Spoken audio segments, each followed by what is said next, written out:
bya mbere Bibiliya yari igitabo cyubashywe, yarakundwaga yarasomwaga bikomeye, nubwo habonetse abayirwanije ntibabishoboye, ubwo habonetse intwari zakomeje kuyirengera. Nimushikame ku rutare nshuti nimuhungabane, ubwo leta zisize amaze gufata imyanzuro, Bibiliya igiye gukurwa muri iyi si y'iterambere, ubupapa bugere ku migambi bwacuze.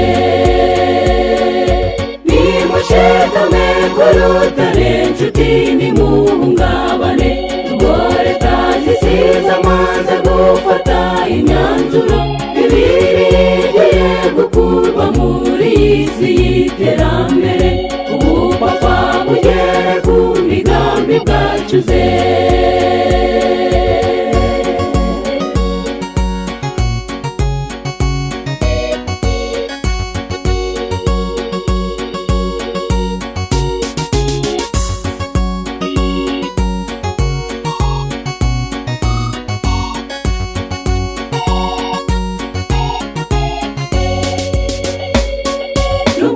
Isibaniro rikomeye hagati y'ikiyoka n'itorero ryasigaye, bavandimwe mukomere, leta zisira itorero n'ubupapa nubwo byafatanya, ntibizatsinda imbaraga z'umwami ukomeye.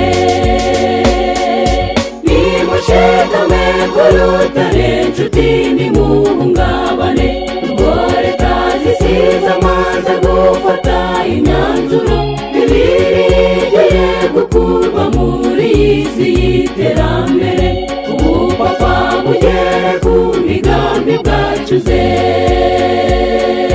Nimushikame ku rutare nshuti nimuhungabane, ubwo leta zisize amaze gufata imyanzuro, Bibiliya igiye gukurwa muri iyi si y'iterambere, ubupapa bugere ku migambi bwacuze.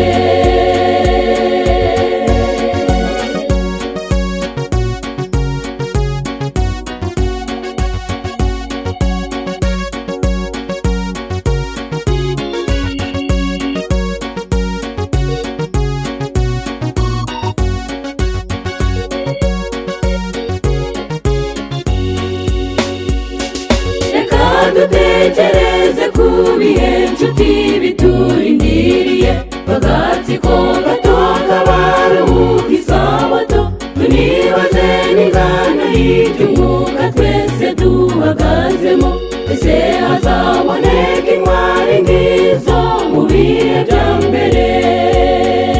Nimushikame ku rutare nshuti nimuhungabane, ubwo leta zisize amaze gufata imyanzuro, Bibiliya igiye gukurwa muri iyi si y'iterambere, ubupapa bugere ku migambi bwacuze.